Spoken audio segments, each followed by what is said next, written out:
Just when you think things couldn't get any better, life just slaps you in the face and throws you a bunch of cash. Just playing. But just as I was recording the My Hero Academia review of episode 6, Fairy Tail comes out, and my god was it worth the wait. With that being said, let's jump straight into the review. As soon as we open the first page, we've got the cover photo with Lucy kind of talking about, or thinking about, her being an adult, kind of switching from kid to an adult and blah blah blah blah. And the first thing that kind of goes through my head was, Hiro was probably an hentai artist before he started writing manga. Yeah, don't know why I didn't think of this before, considering every cover photo is pretty much something sexual, or everyone's half naked or something along those lines. Wouldn't surprise me if I'm completely honest. And then we've got kind of Kagura at the beginning, just kind of stroking her hair, leaning over Erza. Something's definitely going on in there, I think. And then Hiro kind of smacks you right in the face. Well, the punch, but still, he punches you right in the face with the next few pages. Then we have Kagura and Erza kissing. She obviously felt bad about giving Jalal mouth to mouth earlier in the last chapter, without obviously Erza knowing. Personally, I thought that was completely adorable. We had Kagura kind of really blushing there, but no, I thought it was really funny, very, very adorable. Character design's on point, seriously. With the way everyone was shocked, and Erza's face has just kind of zoomed out. I just thought it was hilarious. Like, this chapter was full of laughs for me. Then we've got the Maria kind of feeling like shit after kind of insulting Brandish after she got captured, which to be fair, I think she completely deserves, considering she was a dick. And then we've got Brandish, who kind of telling Fairy Tail she'll negotiate with August to try and tell him not to attack them, trying to save their asses. And obviously everyone not really believing her, but Lucy, kind of being Lucy, says, "I believe in you," and obviously they're gonna let her go and try and negotiate with August.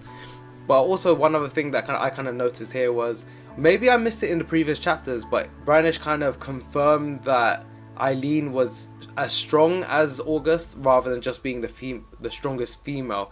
Because I probably missed it in the previous chapter, but the way that she explained it before, it seemed like August was the strongest, but Eileen was just the strongest female, not on par with being as strong as August, or him being as strong as her. Kind of clarified things up for me. Don't know about you guys. You guys probably knew it, but I don't remember them explicitly saying they were strong as each other. We also have Brandish saying she has no personal ties with Eileen, so she can't stop her. That kind of goes towards Eileen being Erza's mother, or maybe even her sister. I mean, she does look pretty young. Maybe it's Erza's sister or something. But that will be a key later on to stopping Eileen destroying Fairy Tail and destroying Ishgard. On the note of Ishgard, we find out that Eileen is from Ishgard, so we're kind of leaning towards her being related to Erza with her scarlet hair. Accompanying Eileen in Ishgard, we've got two new characters that they've introduced, which is Juliet's sun and Hein Lunacy. Obviously, those two are meant to represent the sun and moon, or light darkness, or in this case, two angels, the white and black angels. So at this point in the chapter, we've got Eileen talking about the two angels fighting each other and the white angel winning. That's why it snows. It kind of makes you think, what would happen if the black angel won? What would happen? There wouldn't be snow. Obviously, that story kind of makes you think these two are probably descendants of those two angels, so which means they're probably pretty damn strong. The part with Eileen kind of joking around, saying to them, which one do you think would be stronger out of the two? If they fight, who would win? And those two not flat out disagreeing with her and saying, we're not going to fight, kind of goes to show how strong Eileen actually is, and the fact that they're afraid. It seems like they're afraid of her. Just shows how strong she is, considering she completely changed the climate. All she did was nothing, and she changed the weather. She got rid of all the snow, made it spring. In the mountains, she made it spring, even though it was snowing. Like, what the hell? Kind of makes you understand where Erza's way overpowered magic comes from now. Again, they've introduced two more characters, well, one more character. There's Bradman and Rakid. Bradman's obviously is one of the Spriggan 12, but Rakid is a name that I don't recognize. I don't think he's part of the Spriggan 12. He's probably, I don't know, probably Eileen's underling, maybe, possibly. But either way, the three of them completely annihilated Sabretooth. And we had Rogue saying they've got 3 monsters, so that's obviously those 3. So what about the other 2? The Black and White Angels? Or maybe they were talking about Eileen and the Black and White Angels. So what about Bradman and Rakid? I mean, just imagine there's 5 of them when only 3 of them fought Sabretooth. Just imagine how strong these 5 are going to be together. It kind of makes you wonder how they're going to win this damn fight. But it is fairy tale, so you know, the power of friendship will probably guide them or something. And at the end of the chapter, obviously we've got Gajeel being Gajeel and saying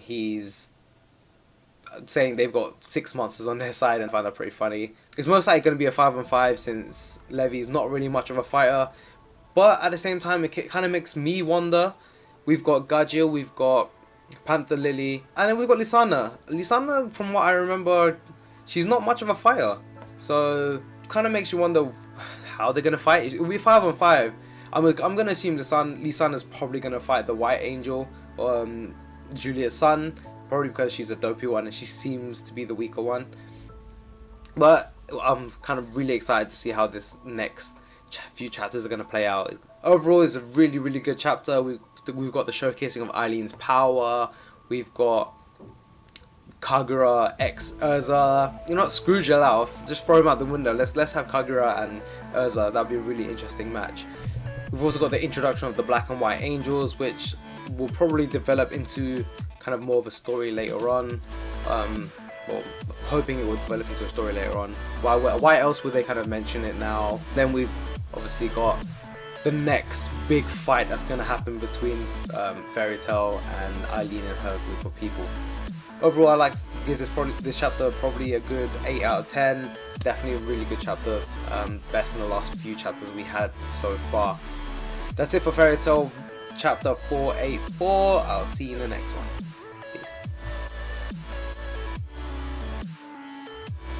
That's it for Fairy Tail.